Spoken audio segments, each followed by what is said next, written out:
বাংলাদেশের দায়িত্বশীল এসেছে, অন্য অন্য ইসলামী দলের দায়িত্বশীল এসেছে, বিভিন্ন পর্যায়ে আলহামদুলিল্লাহ আমরা কিন্তু মনের দিক থেকে অনেকটা ঐক্যের কাছাকাছি চলে গেছি এবং বাস্তবতাও কিন্তু তাই।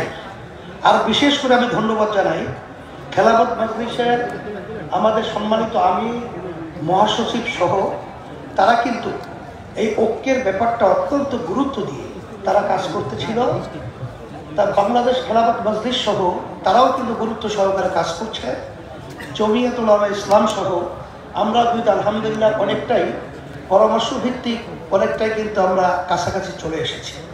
আমরা দোয়া করি, দোয়া চাই আমরা যেন সবাই একত্রিত হয়ে ইসলামের পক্ষে আমরা যেন একটা আওয়াজ তুলতে পারি এবং আশা করি আল্লাহ আমাদের পারবো ইনশাআল্লাহ।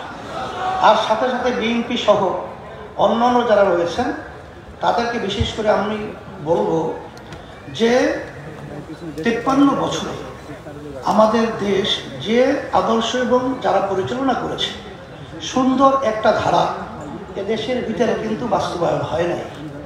আপনারা দেখেছেন যে ফ্যাসিস্ট প্রায় 15.5 বছর পর্যন্ত যেভাবে দেশ পরিচালনা করেছিল সেটা আমরা সবাই ভুক্তভোগী।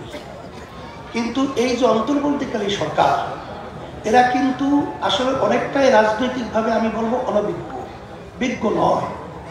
তারা আমাদের এই ছাত্র জনতা এক কথায় হাজার হাজার শহীদ হয়েছে, পঙ্গু হয়েছে, চোখ হারিয়েছে, তাদেরই কিন্তু একটা ফসল অন্তর্বর্তীকালীন সরকার।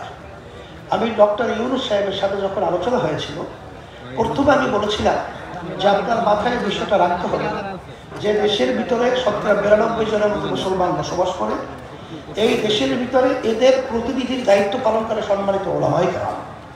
তা আপনাদের কার্যক্রম পদক্ষেপ কথার ব্যাপারে খুব সতর্কতা থাকতে হবে, কারণ আপনারা যে জনগণের সহযোগিতার মাধ্যমে যে আপনারা সরকার পরিচালনা করছেন, এত জনগণের সমর্থন নিয়ে বিগত যুগ যুগ ধরে কোনো সরকার দেশ পরিচালনা করে নাই।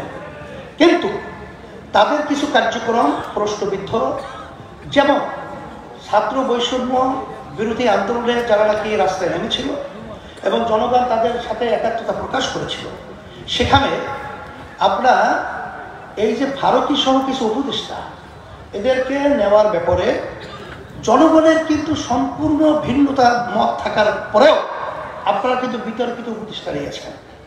এটা কিন্তু অত্যন্ত দুঃখজনক। তবে আমি বিএনপি সহ সকলকে আমি বলবো যে সরকার কিন্তু 3-4 মাস যেতে না যেতেই আমরা বিভিন্ন পর্যায়ে যারা রাজনৈতিক দল মাঠে ময়দানে কাজ করছি, আমরা আসলে দেশ সুন্দর করার ব্যাপারে, সুন্দর একটা কল্যাণ রাষ্ট্র হওয়ার ব্যাপারে আমরা সবাই ঐক্যমতে তাদেরকে সহযোগিতা পরামর্শ সহ সব ব্যবস্থাপনা করা এটা আমাদের নৈতিক দায়িত্ব। কিন্তু আমরা কিন্তু অনেকাংশে একটু তাড়াহুড়া করার কারণে ফ্যাসিস্ট কিন্তু আমাদের দেশে অরাজকতা বাজাবার একটা সুযোগ তৈরি হয়েছে। অনেকাংশে কিন্তু ভারত বিভিন্ন ধরনের কথা বলার সুযোগ পেয়েছে। আমি বলবো আসেন আমরা সুন্দর একটা জাতীয় সরকারের মাধ্যমে আমরা দেশটাকে সুন্দর করার জন্য আমরা একাত্মত হয়ে আমরা একাত্রিত হয়ে আমরা কাজ করব। এর সুন্দর একটা পদ্ধতি হলো তাম দুনিয়া প্রায় 91টা দেশের মতো সেখানে কিন্তু পিয়ার সিস্টেম পদ্ধতি চালু রয়েছে। বিগত 53 বছরে এদেশে যে পদ্ধতিতে নির্বাচন হয়েছে, এই নির্বাচনের মাধ্যমে যখন এককভাবে ক্ষমতায় থাকে তখন কিন্তু ফ্যাসিস্ট তৈরি হয়, তখন কিন্তু খুনি তৈরি হয়, তখন কিন্তু জালেম তৈরি হয়, তখন দেশে আমিও